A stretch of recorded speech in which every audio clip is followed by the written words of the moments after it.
నమస్తే అండి. ఉప ముఖ్యమంత్రిగా లోకేష్ అనే దాన్ని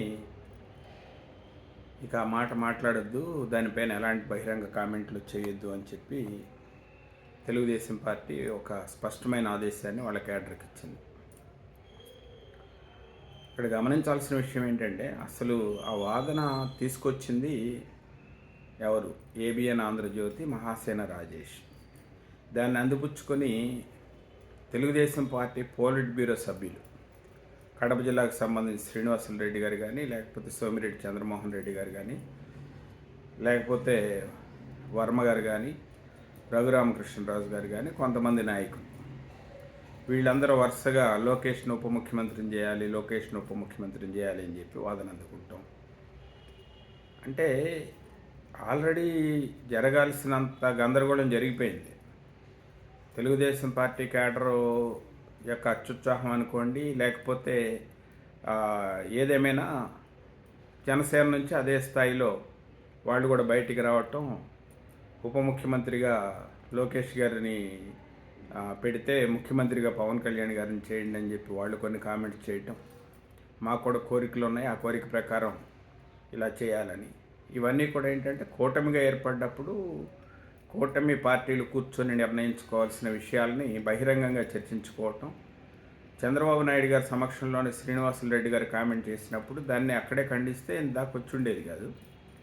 ఆయన ఏంటంటే పట్టించుకున్నట్టుగా వదిలేశారు దాన్ని. దాని తాలూకు ఇంపాక్ట్ ఏమైందంటే కొంత సోషల్ మీడియాలో కానీ కొంత గందరగోళం, కొంత వాదనలు, ప్రతివాదనలు, కూటమి పార్టీల మధ్య కుమ్ములాట అనేటువంటి సందేశం బయటకు వెళ్ళిపోయింది.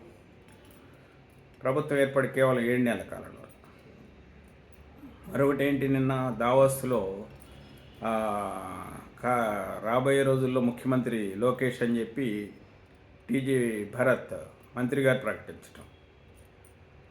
అంటే విదేశాలకు వెళ్ళి పెట్టుబడులు ఆకర్షించుకోవడానికి వెళ్ళి ఒక అనుభవజ్ఞుడైనటువంటి ముఖ్యమంత్రి మన రాష్ట్రానికి ఉన్నారు, స్థిరమైనటువంటి ప్రభుత్వం ఉంది, పెట్టుబడులు పెట్టండి అని చెప్పి వాళ్ళని ఆకర్షించడం కోసం, లేకపోతే వాళ్ళని ఇన్వైట్ చేయడం కోసం వెళ్ళి అక్కడికి వెళ్ళి కూడా లోకేష్ ముఖ్యమంత్రి కావాలి అని చెప్పి, భవిష్యత్తులో లోకేష్ ముఖ్యమంత్రిగా ఉంటారు అని చెప్పి వాళ్ళకి సందేశాన్ని ఇవ్వటం. దానిపైన చంద్రబాబు నాయుడు గారు తర్వాత ఆయన పైన ఏదో సీరియస్ అయ్యారని చెప్పి ఏదో మాట్లాడారని చెప్పి వస్తుంది. అంటే తర్వాత మనం గమనించాల్సిన విషయం ఏంటంటే, లోకేష్ గారికి ఇప్పుడు మంత్రిగా ఉన్నటువంటి పొజిషన్ సరిపోవట్లేదు, ఆయనకి వేరే పొజిషన్ కావాలి, అది ఉప ముఖ్యమంత్రి అనేది తేల్చాలి అనేటువంటిది ఆ పార్టీలో ఉన్నటువంటి ఒక వర్గం, ఆ పార్టీలో ఉన్నటువంటి ఒక సెక్షన్ ఆఫ్ లీడర్స్ కోరుతున్నటువంటి. అంటే వయసు అయిపోయింది, ముఖ్యమంత్రిగా చంద్రబాబు నాయుడు గారు రిటైర్మెంట్ తీసుకోవాలి, లోకేష్ గారికి ముఖ్యమంత్రి పదవి ఇవ్వాలని వారి యొక్క ఆకాంక్ష కావచ్చు. లేదా భవిష్యత్తులో మరి రాజకీయ అధికారం వస్తుందో రాదు, ఇప్పుడు వచ్చింది కదా, అధికారం వచ్చింది కదా, ఇప్పుడే పదవులు గనక పనిచేసుకుంటే, ఇప్పుడే ముఖ్యమంత్రి పదవి గనక ఇస్తే దాన్ని బలోపేతం చేసుకొని ముందుకెళ్ళటానికి అవకాశం ఉంటుంది కదా అని ఆలోచన కావచ్చు. గతంలో కేసీఆర్ గారు కూడా ట్రై చేశారు కేటీఆర్ గారిని ముఖ్యమంత్రిని చేద్దామని. ఆయన కూడా ఆ ప్రయత్నాలు చేశారు కానీ సక్సెస్ కాలేదు. తర్వాత ఆయన ప్రభుత్వం వెళ్ళిపోవటం ఇవన్నీ కూడా జరిగినాయి. అదే పరిస్థితుల్లో, అదే పరిణామ క్రమంలో ఆంధ్రప్రదేశ్కి సంబంధించి కూడా ముఖ్యమంత్రిగా మరి చంద్రబాబు నాయుడు గారు కేంద్రంలోకి వెళ్ళి రాష్ట్రంలో ముఖ్యమంత్రిగా లోకేష్ గారికి ఇస్తారా? ఉప ముఖ్యమంత్రి పదవి అనేది చాలా చిన్న పదవి, ముఖ్యమంత్రికే లోకేష్ గారికి ఇవ్వాలి అని చెప్పి నిన్న కొన్ని తెలుగుదేశం పార్టీ అనుకూల మీడియాల్లో కూడా జరుగుతున్నటువంటి చర్చలను కనుక గమనించినట్లయితే కూటమి ప్రభుత్వంలో ఏదో జరగబోతుంది, అంటే ఏదో కొంత అంతర్గతంగా కొంత చర్చలు జరుగుతున్నాయి, ఏదో కొంత గందరగోళమైనటువంటి, అంటే గందరగోళమేం లేదు. ఒకవేళ తెలుగుదేశం పార్టీ అనుకుంటే ముఖ్యమంత్రిగా చంద్రబాబు నాయుడు గారు ఉండొచ్చు, లేకపోతే లోకేష్ గారిని కూడా నియమించవచ్చు. కాకపోతే కూటమి ప్రభుత్వం ఉన్నప్పుడు కూటమి పార్టీలకు మధ్య ఏకాభిప్రాయం సాధ్యం అవుతుందా? ముఖ్యమంత్రిగా చంద్రబాబు నాయుడు గారు కాకుండా లోకేష్ గారిని పెట్టడానికి మిగతా కూటమి పార్టీలు ఒప్పుకుంటాయా? లేదా మిగతా కూటమి పార్టీలతో విభేదించి లోకేష్ గారిని ముఖ్యమంత్రిని చేయడానికి ఏమైనా ఆ పార్టీలో అంతరంగికంగా ప్రయత్నాలు జరుగుతున్నాయా ఏమిటి అనేటువంటి అనుమానాలు అయితే వస్తున్నాయి.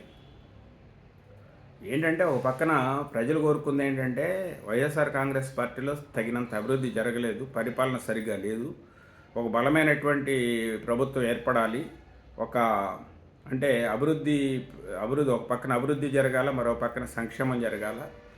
ఇలా జరిగేటువంటి ప్రభుత్వం రావాలి అని ప్రజలు కోరుకున్నారు. అందుకే కూటమిగా ఏర్పడ్డటువంటి 3 పార్టీలను కూడా ఆదరించారు. మ్యాక్సిమం సీట్స్ కూడా ఇచ్చారు. కాకపోతే పరిపాలనలో ఇప్పటిదాకా చెప్తుంది ఏంటంటే అప్పుల పాలైపోయిన రాష్ట్రం, ఆర్థికంగా బాగా నష్టపోయాం, వెంటిలేటర్ పైన ఉన్నటువంటి రాష్ట్రం ఇప్పుడిప్పుడే కోలుకుంటుంది, సూపర్ 6 పథకాలు కూడా ఇప్పటికిప్పుడే అమలు చేయలేము, రాష్ట్ర ఆర్థిక పరిస్థితి దృష్ట్యా ప్రజలు అర్థం చేసుకోవాలి, కేంద్ర ప్రభుత్వం యొక్క సహకారం రావటం వల్ల కొంత ఆక్సిజన్ వస్తుంది, కొంత ముందుకు పోతున్నాం అనేటువంటి సందేశాన్ని ఒక పక్కన ఇస్తున్నారు.